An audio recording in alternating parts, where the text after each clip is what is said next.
Blood pooled beneath the stagecoach wheel where Zelda Torres had seen her father take his last breath 3 days prior, and now she stood in the dusty main street of Gonzales, Texas, knowing the men who killed him were coming for her next. The September heat of 1878 pressed down on the small town like a wool blanket, making the air shimmer above the packed dirt road. Zelda adjusted the leather satchel containing her father's journals and land deeds, the only proof she had of the silver claim that had gotten him murdered. She had watched from behind a barrel as 3 men in black dusters had ambushed the stage, their faces covered but their voices burned into her memory. They had searched his body, cursing when they could not find what they sought, and then one had said her name. They knew about her. They would come. She needed to disappear, but Gonzales was the only town for 30 miles in any direction, and her horse had gone lame that morning. The livery stable loomed ahead, its wooden sign creaking in the hot breeze. Zelda walked with purpose, her dark braids swinging against her back, her father's old hat pulled low over her green eyes. At 22 years old, she had learned to shoot, ride, and survive in this harsh land, but she had never faced hired killers before. The stable was dim and smelled of hay and horses. A large bay stallion nickered from one of the stalls, and she heard the rhythmic sound of a hammer against metal from the back. She walked toward the sound, her boots silent on the straw-covered floor. A man stood with his back to her, working at an anvil. He was tall and broad-shouldered, his shirt sleeves rolled up to reveal tanned, muscular forearms. Dark hair curled slightly at his collar, damp with sweat. He struck the horseshoe one final time, then plunged it into a bucket of water, sending up a hiss of steam. "Be with you in a moment," he said without turning around. Zelda waited, her hand instinctively moving to the small pistol hidden in her jacket pocket. She trusted no one now. When he finally turned, she found herself looking into the bluest eyes she had ever seen. They were the color of the sky just before dusk, clear and direct. His face was handsome in a rugged way, with strong features and a jaw shadowed with stubble. He looked to be in his mid-20s, and something about his steady gaze made her feel both nervous and oddly safe at the same time. "Help you, miss?" he asked, wiping his hands on a rag. "I need a horse," Zelda said, keeping her voice steady. "Mine went lame this morning. I need to be on the road by sundown." He studied her for a moment, and she had the uncomfortable feeling that he could see more than she wanted to reveal. "That is a tight timeline," he said. "Where are you headed?" "North," she said vaguely. "Does it matter?" "Might if you are running from something." His voice was calm, not accusatory, just stating a fact. Zelda felt heat rise in her cheeks, anger mixing with fear. "I just need a horse. Can you help me or not?" He nodded slowly, then walked past her toward the stalls.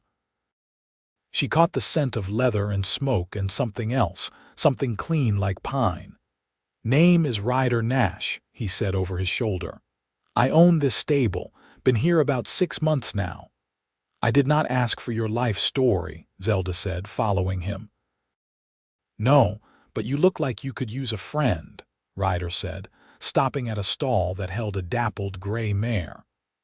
"And in my experience, folks who are in a hurry and looking over their shoulder usually need one pretty badly." Zelda opened her mouth to protest, then closed it. She was exhausted, frightened, and alone. Maybe it showed more than she thought. "I can pay," she said instead. "That is not what I am worried about." Ryder ran a hand along the mare's neck. "This here is Silver. She is fast, sure-footed, and she does not spook easy. She will get you wherever you need to go." "How much?" $50. It was more than fair. Zelda reached into her satchel and counted out the bills, aware of Ryder watching her hands. She saw his eyes flick to the journals inside before she closed the bag quickly. "Give me an hour to get her ready," he said, taking the money. You hungry? There is a boarding house just down the street. Mrs. Cooper makes a decent stew. Zelda shook her head. The last thing she wanted was to sit in a public place where anyone could find her. I will wait here if that is acceptable. Ryder shrugged. Suit yourself. There is a chair in the office and water in the pump out back. He began preparing the horse, moving with efficient, practiced movements. Zelda watched him work, noting the care he took with every buckle and strap. There was something methodical and trustworthy about him, something that made her want to tell him everything. She bit her tongue against the impulse. You are not from around here, Ryder said after a while, breaking the silence. What gave it away? Your accent. Mexican Spanish mixed with something else. California, maybe. My mother was from California. She met my father when he was working a claim near Sacramento. Zelda did not know why she was telling him this. Maybe because he would be the last person she talked to before disappearing into the wilderness. Ryder asked gently. She died when I was 12.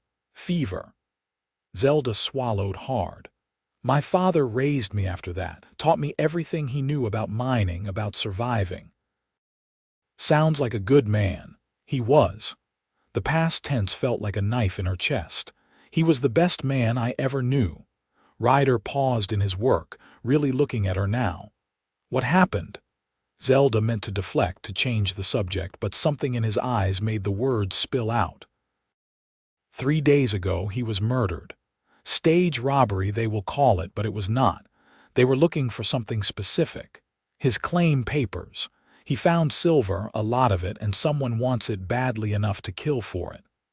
And they know about you, Ryder said quietly. It was not a question. I heard them say my name before I ran. I have been moving since then, but Gonzales is as far as I could get. My horse gave out, and now I am trapped here until I can leave. She looked at him directly. And you should forget everything I just told you, because I have enemies, and they will be here soon. Ryder set down the brush he had been using and walked toward her. He moved like a man who knew how to handle himself, confident but not aggressive. When he stopped in front of her, she had to tilt her head back to meet his eyes. Then they are my enemies too, he said simply. We face them together. Zelda stared at him, certain she had misheard. You do not even know me. I know enough. I know you just lost your father. I know you are scared but trying not to show it. I know 3 men killed someone you loved and now they are coming for you. His jaw tightened. And I know I cannot let you ride out of here alone to face whatever is coming. Why would you do this? Why would you risk yourself for a stranger? Ryder was quiet for a moment, and something moved behind his eyes, some old pain that matched her own. Because 6 months ago, I stood by and did nothing when someone needed help. A ranch hand was being beaten by his boss just outside of town, and I told myself it was not my business. That man died that night from his injuries, and I have to live with knowing I might have stopped it. He met her gaze steadily. I will not make that mistake again. Zelda felt something shift in her chest, some locked door beginning to open. This is different. This is dangerous. Then it is a good thing I know how to handle danger. He gestured to a gun belt hanging on the wall, the holster worn but well maintained. I was not always a stable owner. Did some work as a deputy down in Lerdo before I came here. Why did you leave? Same reason you are trying to leave now. Someone wanted me dead for doing my job. He gave her a slight smile, and she noticed how it transformed his face, making him look younger, almost boyish. Seems we have that in common. Despite everything, Zelda felt herself smile back. You are either very brave or very foolish. Probably both. Ryder turned back to the horse. But the way I see it, you need help whether you want to admit it or not, and I happen to have a fast horse, a good rifle, and nothing better to do this evening. This is not a joke. I am not joking. All traces of humor left his face. You said they will be here soon. How soon? Zelda thought about the timeline, about how long it had taken her to reach Gonzales, about how quickly men on horseback could travel when they were motivated by greed. Today, maybe tomorrow at the latest. Then we have two choices. We can run, try to stay ahead of them, or we can make a stand here on ground we choose. I have been running for 3 days. I am tired of it. The anger that had been simmering beneath her fear suddenly flared up. But I will not ask you to stand with me. This is not your fight. You are not asking. I am offering. Ryder walked to the office and pulled out a map, spreading it on the workbench. Tell me what you know about these men. Everything. Zelda hesitated for only a moment, then joined him at the bench. She described the 3 men, their voices, the way they had moved, the fact that they knew about the silver claim and had been willing to kill for it. As she talked, Ryder listened intently, occasionally asking a question or pointing to something on the map. The one giving orders had a scar, she remembered suddenly. I saw it when his bandana slipped, right here. She touched her own face, indicating the path from temple to jaw. Ryder went very still. Left side. Yes, how did you know? Because I know who he is. His voice had gone hard as iron. Cutter Malone. He ran with a gang down near the border, did some of the Cartwright family's dirty work. If he is involved, this is bigger than a simple claim jump. The Cartwrights. Zelda had heard the name. Everyone in Texas had. They owned half the state, or wanted to, and they were not particular about how they got it. Marcus Cartwright has been buying up mining claims for the last 2 years. Anyone who would not sell usually met with an accident. Ryder rolled up the map. Your father must have refused them. He never mentioned it. But even as she said it, Zelda remembered her father's tension in the weeks before his death, the way he had started carrying his pistol everywhere, his insistence that she keep the claim papers with her at all times. He had known. He had been trying to protect her. We need to get you somewhere safe, Ryder said. Somewhere they would not think to look. There is nowhere like that. They have resources, people in every town. Not everywhere. Ryder looked at her thoughtfully. There is a place about 10 miles north of here. Old Mission, been abandoned for years. No one goes there anymore because the roof is half caved in, but the cellar is solid. We could hide you there until I can get word to a federal marshal I know. Hide. Zelda felt her temper flare again. I told you, I am done hiding. Then what do you suggest? We stand in the middle of the street and have a shootout. You might be able to shoot, but can you kill a man if you have to? The question hung in the air between them. Zelda wanted to say yes, wanted to prove she was strong enough, but the truth was she did not know. She had never pointed a gun at another human being before.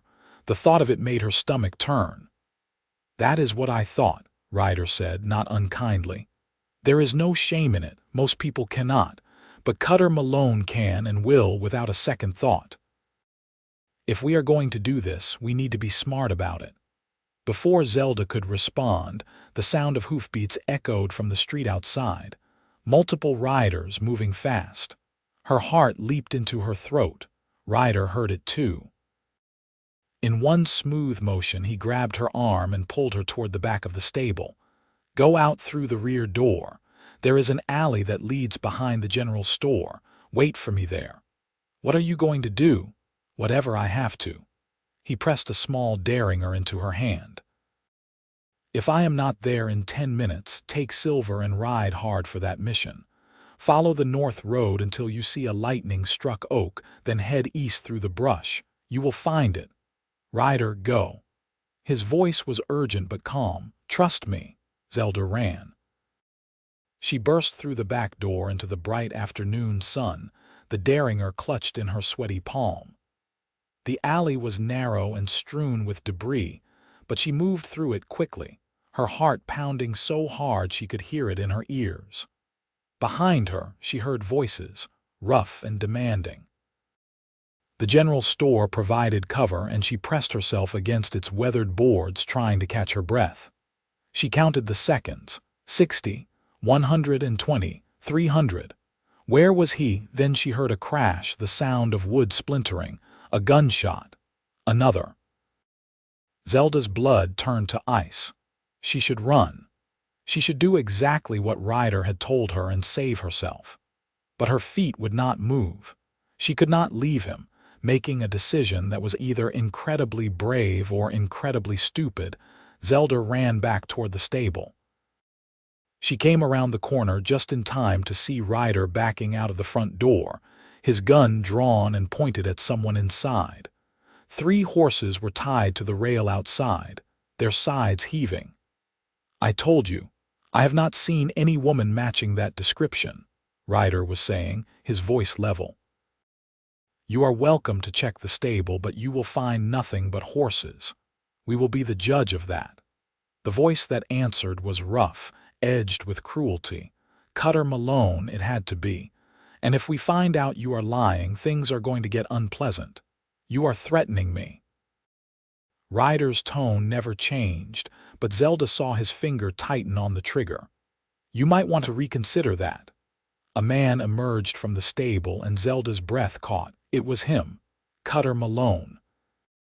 The scar on his face was livid in the sunlight, a twisting rope of damaged tissue that pulled his left eye slightly downward. He was shorter than Ryder but twice as mean-looking, with cold eyes that held no humanity. "I think you know exactly where she is," Cutter said. "And I think you are going to tell me," or he never finished the sentence. Zelda stepped into the street, her derringer aimed at his chest. Her hands were shaking, but her voice was not. "I am right here." Every head turned toward her. She saw Cutter's eyes widen in surprise, then narrow in calculation. She saw Ryder's face go pale, his jaw clenching with what might have been anger or fear. And she saw the other 2 men emerge from the stable, their hands dropping to their guns. "Well, well," Cutter said, a smile spreading across his scarred face. "The little bird comes out of hiding. That makes things easier." "My father would not sell to you, so you murdered him," Zelda said. Each word felt like spitting poison. "You killed a good man for money." "Business is business, girl, nothing personal." Cutter took a step toward her. "Now, you are going to hand over those claim papers real nice and peaceful-like, and maybe we will let you walk away from this." "Liar." Zelda steadied her aim. "You will kill me the moment you have what you want." "Probably," Cutter admitted with a shrug. "But at least you will have a few more minutes of life. That is more than your daddy got." The rage that filled Zelda in that moment was unlike anything she had ever felt. It burned through her fear, her uncertainty, leaving only a white-hot need for justice. Her finger began to squeeze the trigger. "Zelda, don't!" Ryder's shout broke through her fury. "This is not who you are. He killed my father. And if you shoot him like this, you will be no better than he is." Ryder had moved closer, positioning himself between her and Cutter. "There are witnesses, there is the law. We can do this right." Cutter laughed. "The law? You really are naive, stable boy. You think the law touches men like Marcus Cartwright. I could shoot this girl in front of the sheriff and walk away clean. Not if I have anything to say about it." The new voice came from behind Zelda, making her jump. She turned to see an older man with a silver star pinned to his vest, a rifle cradled in his arms. His face was weathered and stern, but his eyes were sharp and intelligent. "I am Sheriff Tom Crawford, and I think you boys need to come with me." Cutter's face hardened. "Stay out of this, Crawford. This is Cartwright business." "Murder is my business," the sheriff said calmly. "And I just heard you admit to killing this girl's father. That means you are under arrest." For a long moment, nobody moved. Zelda could feel the tension crackling in the air like lightning before a storm. Then Cutter's hand moved toward his gun, fast as a snake strike. What happened next seemed to occur in slow motion.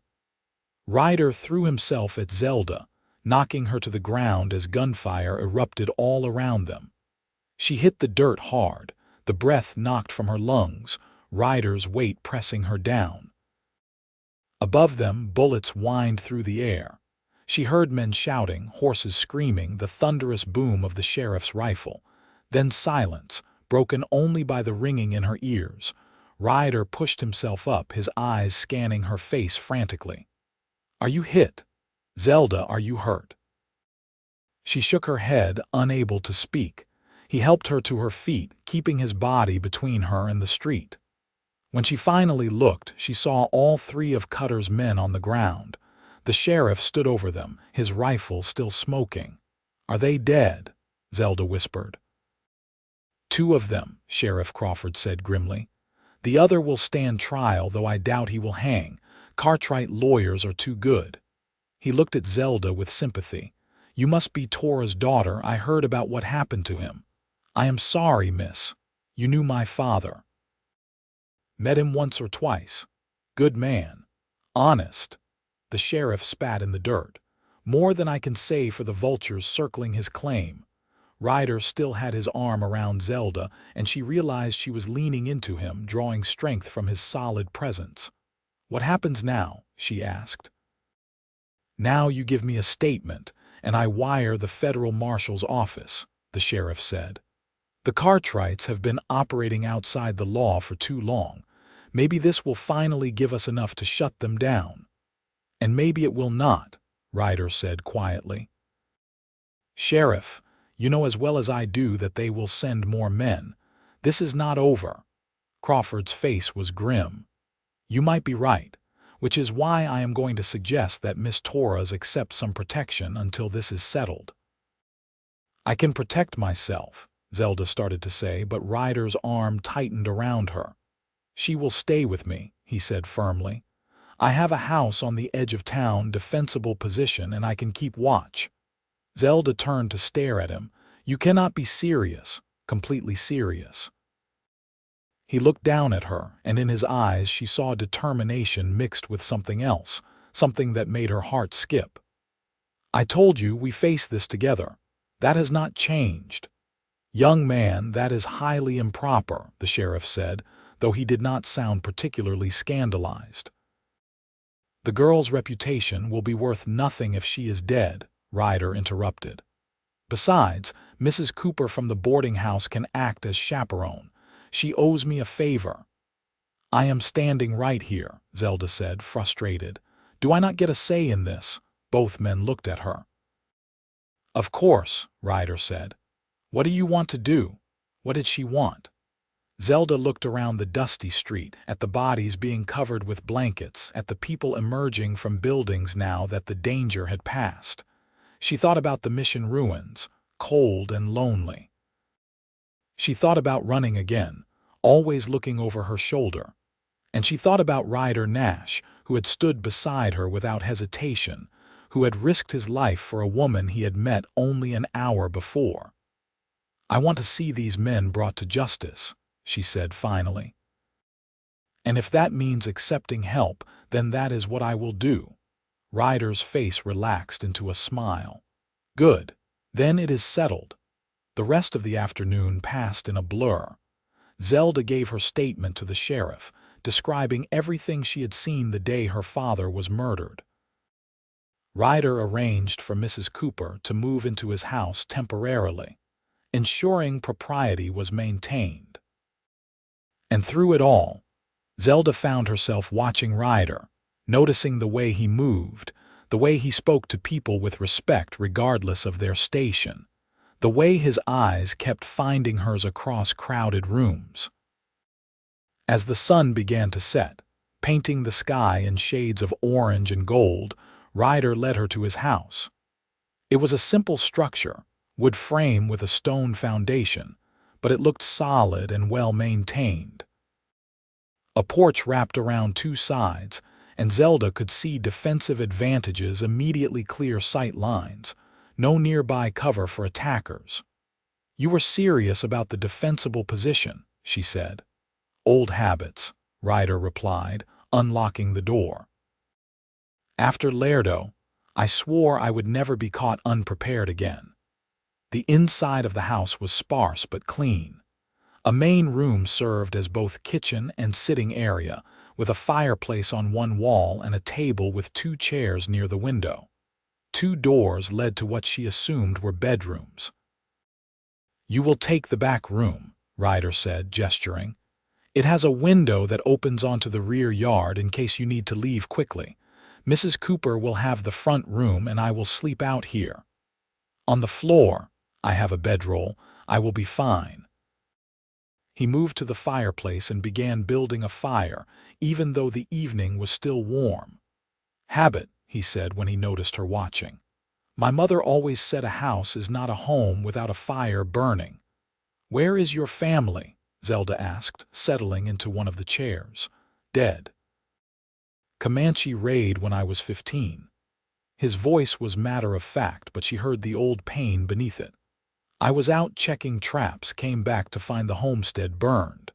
After that, I drifted for a while, took odd jobs, eventually ended up in Laredo wearing a badge. I am sorry. It was a long time ago." The fire caught, and Ryder sat back on his heels watching the flames. "But it taught me something important. Life is fragile. The people you love can be taken from you in an instant. So when you have a chance to do something right, to help someone, you do it. You do not hesitate." Zelda felt tears prick her eyes. "My father used to say something similar. He said we are all just passing through this world and the only thing that matters is how we treat each other along the way." He sounds like he was a wise man. He was. She swallowed hard against the grief that threatened to overwhelm her. "I still cannot believe he is gone. 3 days ago we were laughing together, making plans for what we would do with the money from the silver. And now—" Ryder rose and crossed to her, kneeling beside her chair. "Now you honor his memory by living the life he wanted for you, by being strong and brave and good." He took her hand gently. "And by letting people help you when you need it." His hand was warm and calloused, the hand of a man who worked hard for his living. Zelda looked down at their joined hands, then up at his face. In the firelight, his features seemed softer, more vulnerable. She realized with a start that he was younger than she had first thought, probably no more than 25 or 26, and handsome. Very handsome. "Why are you really doing this?" she asked softly. "The truth, not the story about the ranch hand." Ryder was quiet for a long moment. "Because when I saw you standing in my stable, looking lost and scared but trying so hard to be brave, something in me recognized something in you. I have been running too, Zelda. Running from my past, from the mistakes I made, from the man I was afraid to be, and I am tired of it.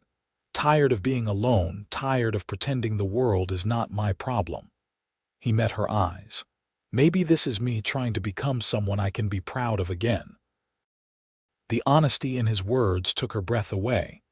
"You already are," she said. "You are one of the bravest men I have ever met." "I am terrified," he admitted with a slight smile.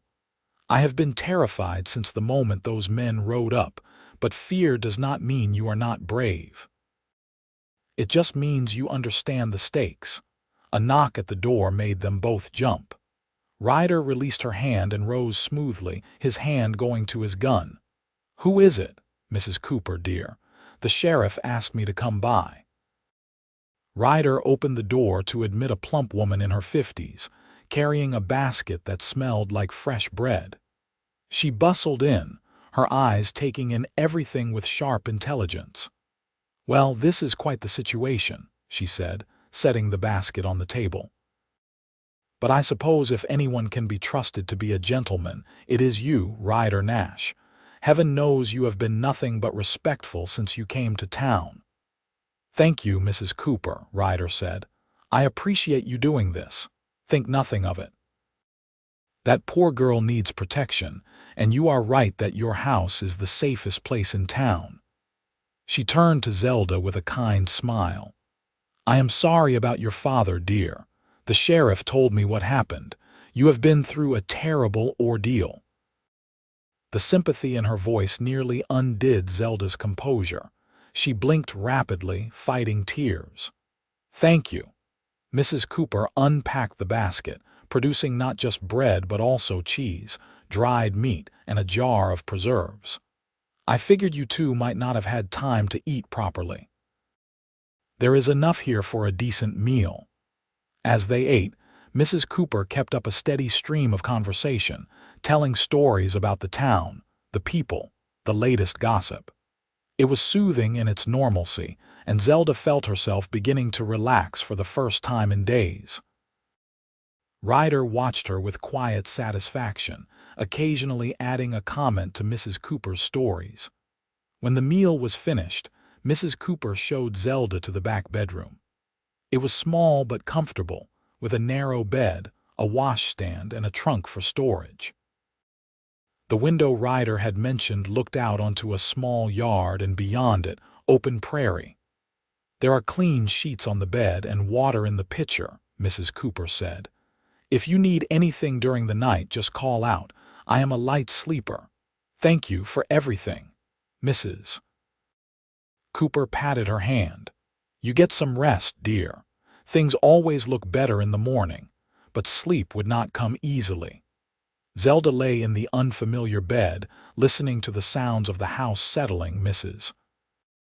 Cooper's gentle snoring from the front room and the creak of the porch boards as Ryder made his rounds.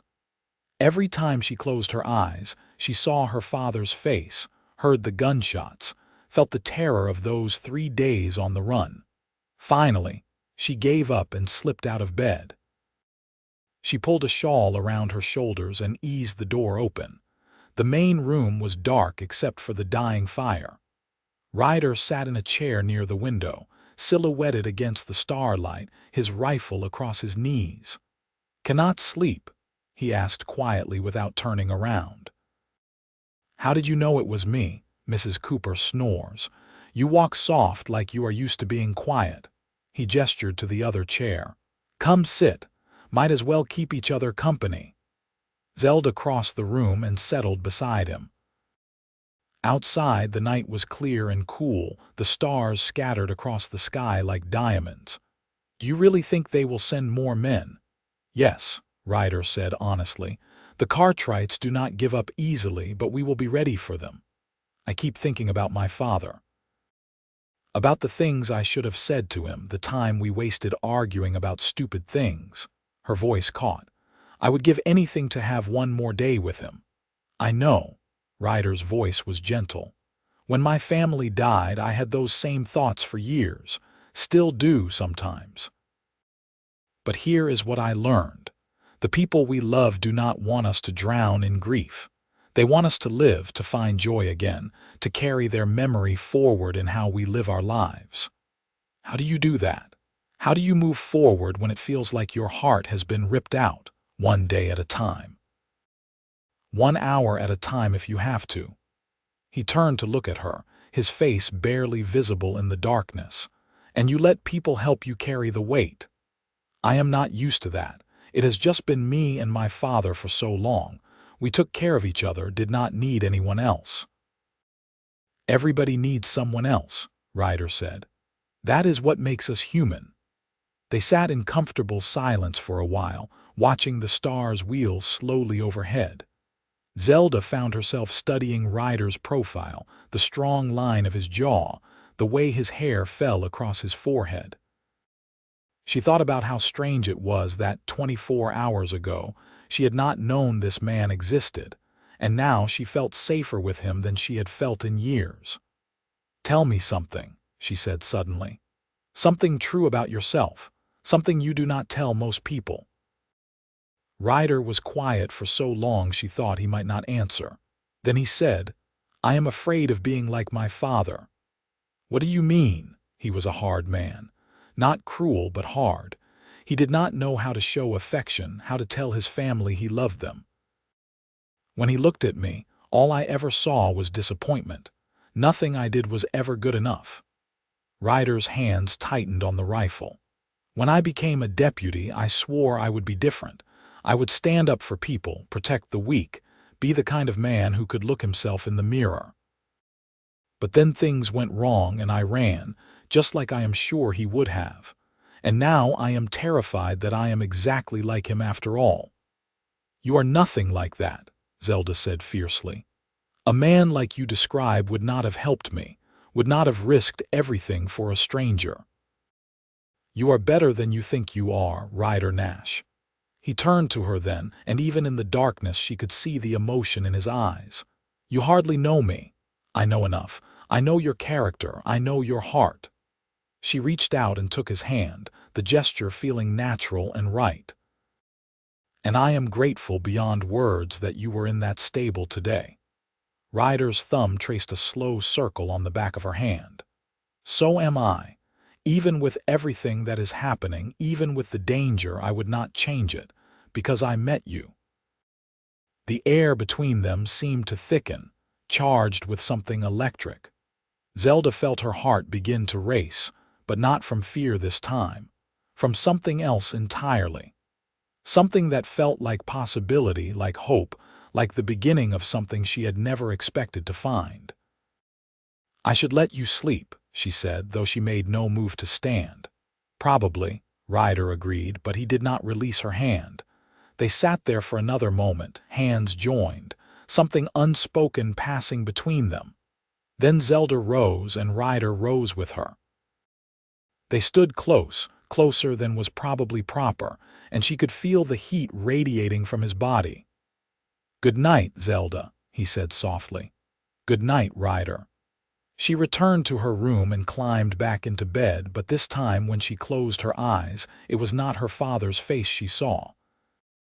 It was Ryder's, and for the first time since the stagecoach attack, she fell into a deep, dreamless sleep. The next few days fell into a pattern. Zelda helped around the house, trying to make herself useful. Mrs. Cooper taught her to make proper biscuits, a skill her father had never mastered. Ryder continued to work at the stable during the day, but came home each evening as the sun set. The sheriff stopped by regularly with updates on the investigation. Marcus Cartwright had denied all knowledge of the attack, of course. His lawyers had descended on Gonzales like locusts, demanding the release of the surviving gunman and threatening lawsuits against everyone involved. But Sheriff Crawford had held firm, and word had reached the federal marshal's office. Help was coming, but it would take time. How much time? Ryder asked on the third evening as they all sat around the dinner table. "A week, maybe 2, the sheriff said. "The marshal is gathering evidence on the Cartwrights from other incidents. He wants to build an airtight case." 2 weeks is a long time, Ryder said, glancing at Zelda. "A lot can happen. I am aware, which is why I have 2 deputies watching the house at night, and I am making regular patrols myself during the day." Crawford helped himself to more stew. "But I will not lie to you. The Cartwrights have resources we can only dream of. If they want to make a move, they will find a way." Zelda set down her spoon, her appetite gone. "So we are just sitting here waiting for them to come. We are being smart," Ryder corrected. "There is a difference between hiding and being strategic." After the sheriff left, Zelda helped Mrs. Cooper clean up while Ryder checked the doors and windows, a nightly ritual. Then Mrs. Cooper retired to her room with a book, leaving Zelda and Ryder alone in the main room. "Want to learn to shoot properly?" Ryder asked suddenly. Zelda blinked in surprise. "I know how to shoot." "You know how to point a gun and pull a trigger. That is not the same thing." He retrieved his gun belt from the wall. "Come on, I will show you."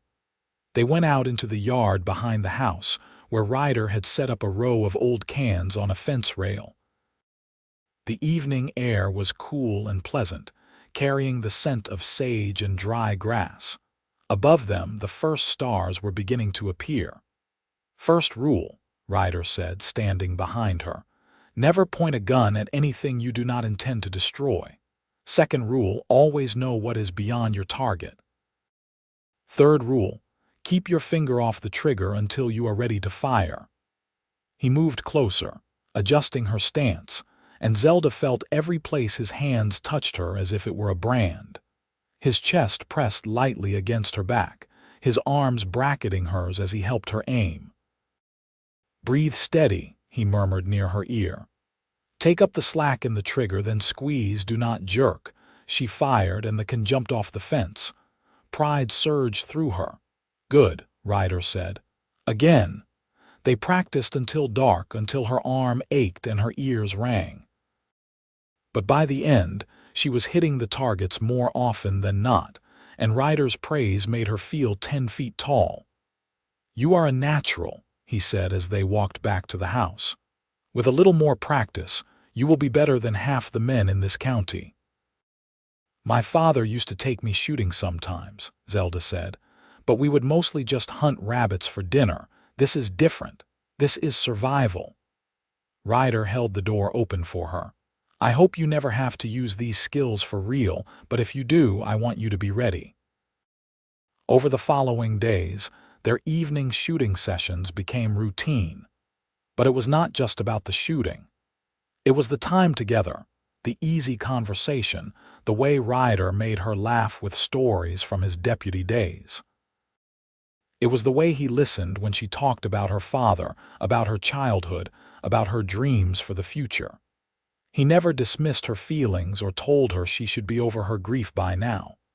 He just listened, and sometimes that was exactly what she needed. Mrs. Cooper watched them with knowing eyes but said nothing, though Zelda often caught her smiling when she thought no one was looking. On the 6th night, everything changed. Zelda woke to the sound of breaking glass. For a moment, she lay frozen, thinking she had dreamed it. Then she heard shouting, gunfire, and Ryder's voice raised in warning. She grabbed the pistol Ryder had given her and ran to the door. Mrs. Cooper was already up, her face pale but determined. "Stay back, dear." But Zelda could not stay back. She eased the door open and saw chaos in the main room. A window had been broken, and flames were spreading across the wooden floor from a burning bottle that had been thrown through. Ryder was at the front door, firing at targets Zelda could not see. "They are trying to burn us out," he shouted. "Get water." Zelda and Mrs. Cooper rushed to fill buckets from the kitchen pump, throwing water on the flames. The fire hissed and spat but slowly died under their efforts. Meanwhile, Ryder kept up a steady return fire, his face set in grim determination. Then the shooting stopped. An eerie silence fell. "Ryder Nash." A voice called from outside. "Send out the girl and we will let you and the old woman live." Ryder's jaw clenched. "Go to hell. Last chance. We have a dozen men out here. You cannot win this fight." Zelda made a decision. Before Ryder could stop her, she ran to the door. "I am coming out." "Just stop shooting." "Zelda, no." Ryder grabbed her arm, his eyes wild. "You cannot do this. I will not let you die for me." She touched his face gently. "You have already given me more than I had any right to ask for." "This is not just about duty anymore, and you know it," Ryder said desperately. "I care about you, more than care. These past few days, getting to know you, being with you, it has meant everything to me. And you to me."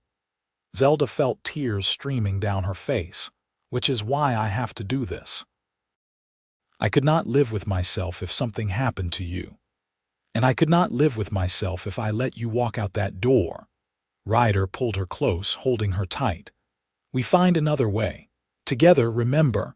A bullet shattered another window, and Mrs. Cooper cried out. She was not hit, but the message was clear. Time was running out. "The back window," Zelda said suddenly. "You said I could get out through the back window. What if we both did? We could get to the stable, get horses, make a run for it."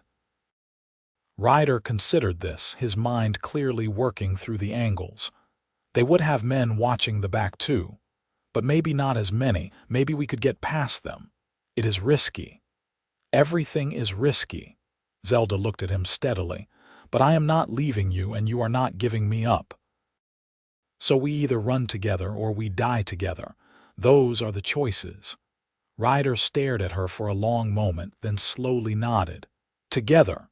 He turned to Mrs. Cooper. Can you keep them occupied? Fire a few shots out the front window, make them think we are still in here. The older woman picked up Ryder's rifle with surprising confidence. I was married to a soldier for 30 years, dear. I know which end of a gun does the damage. They moved quickly. Ryder went through the window first, dropping silently into the yard. Zelda followed, and he caught her, steadying her. They could hear shouting from the front of the house as Mrs. Cooper opened fire, playing her part perfectly. The stable was 50 yards away across open ground. It might as well have been 50 miles. But they ran, low and fast, expecting at any moment to hear the crack of rifles, to feel the impact of bullets. Zelda's heart pounded so hard she thought it might burst from her chest. They made it to the stable, diving through the door just as someone shouted an alarm. Ryder was already moving, throwing saddles on his bay stallion and Zelda's gray mare with practiced efficiency. "Mount up," he ordered, checking the loads in his pistol. Zelda climbed into the saddle, gathering the reins. "What about Mrs. Cooper? The sheriff's deputies will get to her. She knows to retreat to the cellar once we are clear." Ryder swung onto his horse. "Ready?" Zelda nodded, though she was anything but ready. Ready to flee into the night with killers chasing them. Ready to leave behind the first place she had felt safe since her father's death. Ready to trust her life completely to this man she had known for less than a week. Ryder kicked his horse into a gallop, bursting out of the stable like a thunderbolt. Zelda followed, bent low over her mare's neck. Behind them, men were shouting, running for their horses. Gunfire erupted, bullets whining through the air. They raced through the darkened streets of Gonzales, hooves thundering on packed earth. A bullet clipped Zelda's hat, sending it flying, but she did not slow down. Ryder led them north, out of town and onto the open prairie. The moon had risen, 3/4 full, providing just enough light to see by. For what felt like hours but was probably only minutes, they rode flat out. The horses' breath came in great gasps, foam flecking their necks. Zelda's thighs burned from gripping the saddle, and her arms ached from controlling the reins. But gradually, the sounds of pursuit faded behind them. Ryder finally slowed to a trot, then a walk, letting the horses catch their breath. He kept looking back over his shoulder, his hand never far from his gun. "Are they still following?" Zelda asked, her own voice hoarse from the wind. "Hard to say, but we cannot stop yet." He guided them off the road and into the brush, where their trail would be harder to follow. "There is a canyon about 5 miles from here. We can hide there until morning, let the horses rest." They rode in silence, pushing through mesquite and scrub oak. Zelda's body began to hurt in earnest now, bruises from being knocked to the ground earlier making themselves known. But she did not complain. She was alive. They were both alive. That was what mattered. The canyon appeared suddenly, a dark slash in the earth. Ryder led them down a narrow trail to the bottom where a small stream trickled between rocky banks.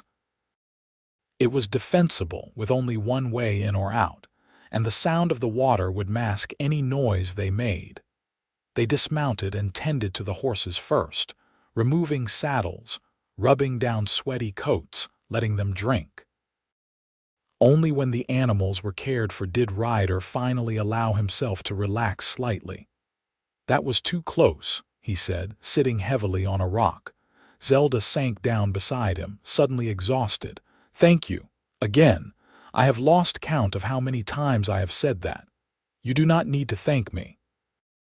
Ryder turned to look at her, and in the moonlight his eyes were dark and intense. "I meant what I said back there. This is not just about protecting you anymore. Somewhere between that first day in the stable and tonight I fell for you, Zelda Torres, completely and irrevocably." Zelda's breath caught. "Ryder, you do not have to say anything. I know the timing is terrible. We are running for our lives, you are grieving your father, everything is complicated, but I needed you to know. Because if something happens to me, if I do not make it through this, I want you to know that you mattered. You changed me, made me remember what it means to care about something more than yourself. Nothing is going to happen to you, Zelda said fiercely. I will not allow it. She took his hand, threading her fingers through his. And you are wrong. I do have something to say. I fell for you too. I did not plan to, did not want to. But somehow you got past every wall I had built. You made me feel safe when I thought I would never feel that way again. You made me laugh when I thought I would only cry. You made me hope when I thought hope was dead. Ryder raised his free hand to cup her face, his thumb brushing across her cheekbone. Zelda, he breathed, and then he was kissing her. It was nothing like the brief pecks she had shared with boys back in California. This was real, deep, consuming. His lips were warm and sure, and she felt the kiss all the way to her toes.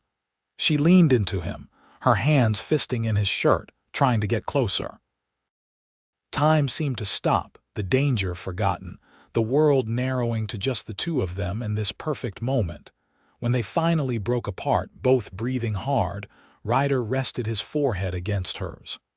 I am going to keep you safe, he promised. Whatever it takes. We are going to get through this, and then I am going to court you properly. Flowers and dinners and everything you deserve. Zelda laughed, the sound surprising her. I look forward to it, but right now I am just happy to be here with you.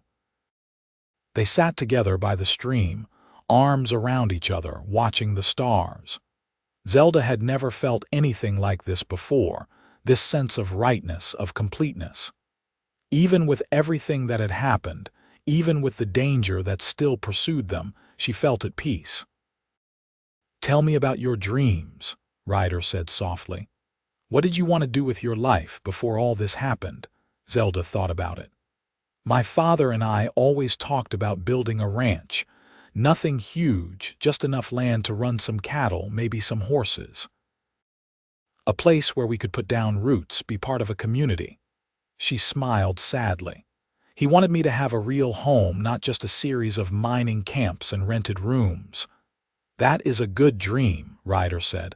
A beautiful dream. What about you? What do you want? Ryder was quiet for a moment. Honestly, I want what I never had growing up.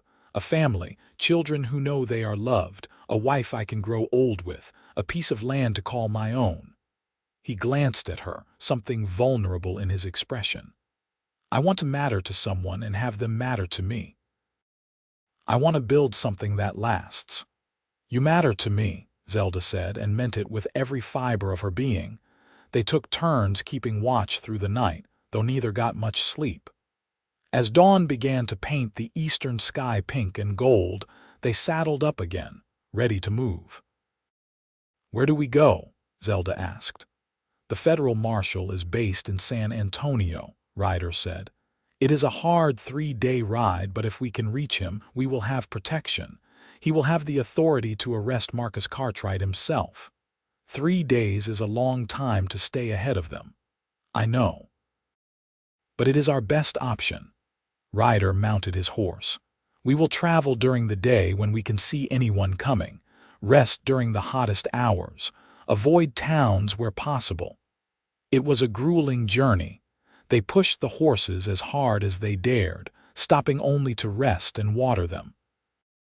Zelda had thought she was tough, accustomed to hard living, but this tested her in new ways. Her body ached constantly. The sun beat down mercilessly during the day, and the nights were cold enough to make her shiver despite Ryder's coat draped over her shoulders. But there were moments of beauty too. They saw a herd of wild mustangs thundering across the prairie, their manes flying like flags. They watched an eagle soar overhead, its shadow racing across the ground. They found a hidden spring where the water was sweet and cold, and they filled their canteens and splashed their faces, laughing at each other like children. And in the evenings when they made camp, they talked. About everything and nothing. About their pasts, their hopes, their fears. Zelda learned that Ryder could whistle any tune after hearing it once, that he had a sweet tooth for peppermint candy, that he had wanted to be a school teacher before circumstances forced him into law enforcement. Ryder learned that Zelda could speak 3 languages, that she was terrified of spiders, that she had once wanted to travel to New York and see the ocean. They shared meals of hardtack and dried meat, and it tasted better than any feast because they were together. They sat under the stars, and Ryder taught her the names of constellations his mother had taught him. They rode side by side, their knees occasionally touching, and even that simple contact sent warmth through Zelda's entire body. On the second night, as they lay on opposite sides of the small fire they had risked building, Ryder said, "When this is over, when the Cartwrights are in prison and you have your father's claim secure, what will you do?" "I do not know," Zelda admitted. "The claim was my father's dream more than mine. I would sell it, I think. Use the money to build that ranch he always wanted." She turned to look at him across the flames. "What would you do if you could do anything?" "I would help you build that ranch," Ryder said simply. "If you would have me." Zelda's heart swelled. "I would have you, in every way possible." They fell asleep with those words hanging in the air between them, a promise of the future they would build together. The third day dawned clear and hot. They were close now, perhaps only 6 or 7 hours from San Antonio. Zelda allowed herself to hope that they might actually make it, that this nightmare might finally end. They should have known better. The ambush came at midday, when the sun was at its height and the heat made everything shimmer. They were following a dry riverbed, the horses picking their way carefully over smooth stones when gunfire erupted from both banks. Zelda's mare screamed and reared. She fought to control the animal, and then Ryder was there, grabbing her reins, pulling her along. They galloped downstream, bullets kicking up geysers of sand around them. Zelda drew her pistol and fired back blindly, just trying to make their attackers keep their heads down. A bullet struck a rock next to Ryder's horse, and the animal stumbled. For one heart-stopping moment, Zelda thought he would go down, but Ryder somehow kept his seat and got the horse moving again. They burst out of the riverbed and into open country. Behind them, at least 6 riders were giving chase. Too many to fight. Their only chance was to run. But the horses were tired. 3 days of hard travel had taken their toll, and they could not maintain this pace for long. Zelda could feel her mare laboring beneath her, the animal giving everything it had but beginning to flag. The rocks. Ryder shouted, pointing ahead to a tumble of boulders that looked like the ruins of some ancient fortress. "We make our stand there." They raced toward the rocks with their pursuers closing the distance. Zelda could hear the men shouting now, could make out individual faces. She did not see Cutter Malone among them, but that did not matter. These men were killers just the same. They reached the rocks and threw themselves from the saddles, slapping the horses away so they would not be hit. Ryder and Zelda scrambled behind the largest boulder, breathing hard, checking their weapons. "How many bullets do you have?" Ryder asked. Zelda counted. 12. "I have maybe 20. He loaded his rifle with steady hands. "It will have to be enough." The 6 riders circled the rocks, keeping out of easy rifle range. One of them called out, "You are trapped. Give up the girl and you can walk away from this." "How about you ride away and we forget this ever happened?" Ryder shouted back. "Not going to happen. Marcus Cartwright wants those claim papers and he is willing to pay good money for them. You are just one man, you cannot win this." Ryder glanced at Zelda. "He is right about one thing. I am just one man, but I am not alone, and that makes all the difference." He kissed her quickly, fiercely. "Whatever happens, know that I love you, that these have been the best days of my life. I love you too, Zelda said, her voice breaking. And we are not going to die here. We are going to grow old together on that ranch, remember? Damn right we are. Ryder turned back to the rocks, bringing his rifle to bear. Stay low, aim carefully, and watch the flanks. The attack came in a rush. 3 men charged from different directions while the other 3 provided covering fire. Ryder's rifle cracked, and one attacker went down. Zelda fired at another, missed, fired again, and saw the man grab his leg and fall. But the 3rd man made it to the rocks, and suddenly he was there, looming over them with his pistol raised. Ryder threw himself at the man, tackling him before he could fire. They grappled in the dirt, each trying to bring their weapons to bear. Zelda could not shoot without risking hitting Ryder, so she turned her attention to the other attackers, firing methodically, trying to keep them pinned down. She heard a grunt of pain and turned to see Ryder punch the man hard across the jaw. The attacker's head snapped back and he went limp. Ryder scrambled up, breathing hard, blood on his knuckles. "How many left?" he gasped. Before Zelda could answer, a new sound reached them. Hoofbeats, many of them approaching fast. Her heart sank. Reinforcements. They were finished. But then she heard a voice, strong and authoritative. "This is United States Marshal James Donovan. Drop your weapons and surrender." The remaining attackers hesitated, caught between the rocks and the approaching lawmen. One tried to make a run for it and was quickly ridden down. The other 2 dropped their guns and raised their hands. Zelda sagged against the boulder, hardly able to believe it was over. Ryder pulled her into his arms, holding her so tight she could barely breathe, but she did not care. She clung to him, laughing and crying at the same time. A man in his 40s with a marshal's badge rode up to the rocks, a whole troop of deputies behind him. "Ryder Nash, Miss Torres. Sheriff Crawford wired us about your situation. We have been looking for you for 2 days." "You have excellent timing, Marshal," Ryder said, not letting go of Zelda. "Glad we could help." Marshal Donovan dismounted and surveyed the scene. "Are either of you hurt?" "Bruised and battered, but alive," Zelda said. "Good. Because I need you both to come to San Antonio and give testimony. We arrested Marcus Cartwright this morning on charges of murder, conspiracy, and about a dozen other crimes. Your statements will help ensure he hangs." Zelda could hardly process it. "He is in custody? Really? Really? Turns out your father was not his only victim. We found evidence linking him to at least 8 other murders, all people who would not sell their land. Once we started digging, witnesses started coming forward." The marshal smiled grimly. "He is done terrorizing this state." The relief was so overwhelming that Zelda's knees went weak. Ryder caught her, supporting her weight. "It is over," he murmured into her hair. "It is really over." They traveled to San Antonio under heavy guard, though it was no longer necessary. The next few days were a blur of statements and legal proceedings. Zelda produced her father's journals, which contained detailed documentation of threats made by Cartwright's men.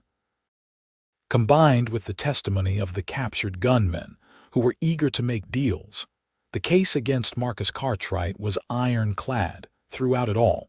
Ryder never left Zelda's side. He held her hand during the difficult testimony about her father's murder. He sat with her in the courthouse, a steady, comforting presence. And when it was finally done, when Marcus Cartwright was sentenced to hang and his empire was dismantled, Ryder took her to a quiet restaurant and asked the question she had been hoping for. "Zelda Torres, I know we have not known each other long, and by all conventional wisdom this is too fast, but I also know that I have never been more certain of anything in my life." He took both her hands in his. "I love you. I want to build that ranch with you, raise a family with you, grow old with you. Will you marry me?" Zelda's eyes filled with happy tears. "Yes, 1,000 times yes. They were married a week later in a small church in San Antonio, with Marshal Donovan and his wife as witnesses. Zelda wore a simple dress of pale blue, and Ryder wore his best suit, his hair neatly combed for once. The ceremony was short but heartfelt, and when the preacher pronounced them husband and wife, Ryder kissed her as if it were the first and last time, pouring all his love into that moment. They used the money from the silver claimed to buy land in the hill country, a beautiful stretch of rolling prairie with a creek running through it. Ryder built them a house with his own hands, aided by neighbors who had heard their story and wanted to help. It was a good house, solid and well made, with a wide porch where they could sit in the evenings and watch the sunset. Zelda sold the mining claim itself to a reputable company for a sum that made her gasp. Combined with Ryder's savings, they had enough to stock the ranch with cattle and horses, to build a barn and fences, to create the life they had dreamed of. Mrs. Cooper came to visit often, declaring herself their honorary grandmother. Sheriff Crawford stopped by whenever his duties brought him to the area, always bearing news and gossip from Gonzales.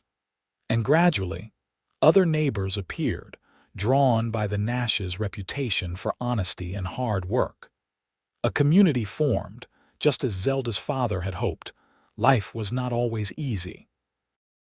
There were droughts and harsh winters, sick cattle and failed crops, but they faced every challenge together, just as they had faced Cartwright's men. And through it all, their love only grew stronger. 2 years after their wedding, Zelda gave birth to a son. They named him Thomas after her father. He had Ryder's blue eyes and Zelda's dark hair, and from the moment he entered the world, he owned both their hearts completely. Ryder proved to be a natural father, patient and loving, everything his own father had not been. 3 years later, a daughter joined the family. They named her Rose, and she was a tiny whirlwind of energy and laughter. Watching Ryder with his children, seeing the gentleness and pride in his eyes, Zelda fell in love with him all over again. On their 5th anniversary, they sat on the porch as they did every evening, watching their children play in the yard. Thomas was teaching Rose to ride a pony, his voice patient as he explained how to hold the reins. It was a scene of such perfect domestic happiness that Zelda felt tears prick her eyes. "What are you thinking about?" Ryder asked, his arm around her shoulders. "About how far we have come. 5 years ago I was running for my life, terrified and alone, and now look at us. We have this beautiful home, these perfect children, this life we built together." She leaned into him. "I never thought I could be this happy. Neither did I." Ryder kissed the top of her head. "You know what I think about sometimes, that day in the stable when you first walked in. What would have happened if I had not been there, or if I had turned you away? But you did not. You helped me, even when you did not have to. You stood with me when everyone else would have run." Zelda tilted her face up to look at him. "You saved my life in every way a person can be saved." "You saved mine too," Ryder said seriously. "I was just drifting before I met you, running from my past, afraid to care about anything. You gave me purpose, gave me a reason to be brave. You made me the man I always wanted to be." They kissed, slow and sweet, the kiss of two people who knew they had found their forever. When they pulled apart, Rose was tugging on Ryder's sleeve. "Papa, come see, I can trot." Ryder swept her up into his arms, making her giggle. "Show me, little one." Zelda watched her family, her heart so full it felt like it might burst. She thought about her father, about how proud he would be to see what she had built. She thought about those terrifying days on the run, about the moment she had met Ryder's eyes across the stable and known, somehow, that her life was about to change. She thought about all the things that had to go right for them to end up here. If the stagecoach had been attacked a day later, she would have been in a different town. If Ryder had been working somewhere else, if the sheriff had not shown up when he did, if they had not made it to San Antonio in time. So many variables, so many chances for disaster. But somehow, despite everything, they had found each other. They had survived, and now they were thriving. As the sun set in a blaze of orange and gold, painting the sky like fire, Zelda said a silent thank you to whatever power had brought Ryder Nash into her life. She had lost so much, but she had gained so much more. She had found love, partnership, purpose. She had found home. Years continued to pass, each one building on the last. The ranch prospered. The children grew. Thomas became a skilled horseman, taking after his father in temperament and his mother in determination. Rose proved to have a gift with numbers, keeping the ranch accounts with meticulous care. When Thomas was 15 and Rose 13, they welcomed another son, Samuel, whose arrival brought new joy to the household. Ryder's hair began to show threads of silver, and laugh lines deepened around Zelda's eyes. But they still sat on the porch every evening, still reached for each other in the night, still looked at each other with the same love that had sparked to life in those desperate days so long ago. Sometimes, when they had visitors, someone would ask how they met. The children loved to hear the story, especially the dramatic parts about the chase and the standoff. But Zelda and Ryder always focused on different details. "I met your mother when she needed help," Ryder would say, looking at Zelda with soft eyes. "And she taught me that sometimes the bravest thing you can do is trust someone else. And your father showed me that you do not have to face your enemies alone," Zelda would add, "that the right person will stand with you no matter what." On their 20th anniversary, their children threw them a party. Half the county showed up, filling the house and yard with laughter and music. There was dancing and food and endless toasts to the couple who had built such a good life from such difficult beginnings. Late in the evening, when most of the guests had gone home, Ryder pulled Zelda onto the porch for one last dance. Someone was still playing guitar inside, and the music drifted out through the open windows, sweet and slow. 20 years, Ryder murmured as they swayed together. "Feels like forever and no time at all." "I would do it all again," Zelda said. "Every hard moment, every challenge, if it meant ending up here with you. Even the part where you were running for your life. Especially that part, because that is when I found you." She pulled back to look into his eyes, those blue eyes that still made her heart skip. "You are my home, Ryder Nash. You always have been. And you are mine, Zelda Nash." He kissed her tenderly. "You are my home, my heart, my everything." They held each other as the stars came out overhead, the same stars that had witnessed their courtship all those years ago. Inside, they could hear their children talking and laughing, their grandchildren starting to arrive now as Thomas had recently married. The house was full of life and love, exactly as they had always dreamed it would be. More years came and went, bringing both joy and sorrow. They buried friends, celebrated births, weathered storms both literal and figurative. Through it all, they held fast to each other and to the promise they had made that day in the stable. We faced them together. It had been true then, and it remained true until the very end. When Ryder finally passed at the age of 72, his heart giving out peacefully in his sleep, Zelda held his hand and whispered her love one last time. She mourned him deeply, but knew that their story did not end there. He lived on in their children, in the ranch they had built, in every sunset viewed from that porch, in every act of kindness inspired by their example. Zelda followed him 4 years later, surrounded by children and grandchildren who held her hands, and told her stories about the remarkable woman she had been.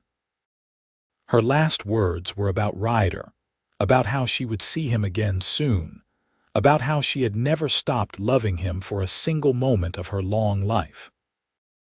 They were buried side by side on a hill overlooking the ranch, their graves marked with simple stones that bore their names and the dates of their lives.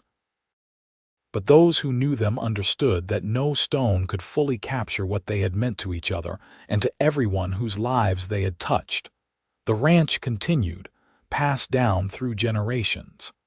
Thomas ran it after his mother's death, then his own son after him. The house Ryder built stood strong, sheltering family after family. And on summer evenings, when the wind blew just right, people swore they could hear laughter from the porch, as if two souls were still sitting there together, watching the sunset and remembering all the beautiful days they had shared.